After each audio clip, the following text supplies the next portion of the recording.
అదరగొట్టే కారం రంగు రుచి ఆచి కారం పొడి. పంచాయతీ ఎన్నికల్లో జిల్లాను యూనిట్ని తీసుకుని రిజర్వేషన్లు కేటాయించడం వల్ల బీసీలు నష్టపోతున్నారని బీసీ సంక్షేమ సంఘం జాతీయ అధ్యక్షుడు రాజ్యసభ సభ్యుడు ఆర్ కృష్ణయ్య అన్నారు. బీసీలకు 42% రిజర్వేషన్లు ఇస్తామని చెప్పి ఇప్పుడు 22% కూడా సక్రమంగా అమలు చేయడం లేదన్నారు. బీసీ సంక్షేమ సంఘం జాతీయ ఉపాధ్యక్షుడు గుజ్జ సత్యం అధ్యక్షతన ఏర్పాటు చేసిన సమావేశంలో ఆర్ కృష్ణయ్య పాల్గొని మాట్లాడారు.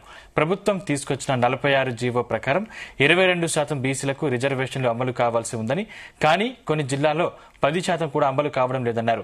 మండలాన్ని యూనిట్గా తీసుకుని 22% రిజర్వేషన్లు పకడ్బందీగా అమలు చేయాలని డిమాండ్ చేశారు. అగ్ర కులాల ప్రయోజనాలను కాపాడేందుకు బీసీల రిజర్వేషన్లు తగ్గించాలని విమర్శించారు.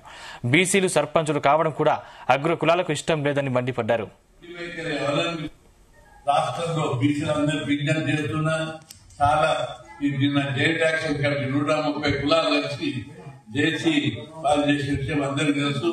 అన్ని కుల సంఘాలు కలిసి రేపు రిలే నిరాకరణ ప్రారంభించాలని రాష్ట్రంలో ఉన్న అన్ని మండల నియోజకవర్గ కేంద్రాల్లో జిల్లా కేంద్రాల్లో రిలే నిరాకరణ పిలిపించాము. రేపు జరపండి. అదేవిధంగా కలెక్టరేట్ల మీద కలెక్టరేట్ల వద్దకు వెళ్లి ఫిర్యాదు చేసి బీసీలకు రిజర్వేషన్ల కేటాయింపు జరిగిన అన్యాయాన్ని సరిచేయాలని ఒత్తిడి పెంచాలని చెప్పి డిమాండ్ చేస్తున్నారు. ప్రభుత్వం మొండి వైఖరి అవలంబిస్తూ దేశంలో రాష్ట్రంలో బీసీలందరూ కృతజ్ఞతలాడుతుంటే తీవ్ర వ్యతిరేకతతో ఇప్పటికే కాంగ్రెస్ పార్టీ మాట తప్పిందని రాష్ట్రంలోని బీసీలంతా పక్కుమంటారు. ఒకవైపు 42 అన్నప్పుడు అనేక మంది బీసీలు ఎన్నికల్లో మీకు మద్దతు ఇచ్చారు. ఆ తర్వాత కూడా అనుకూలంగా ప్రవర్తించారు.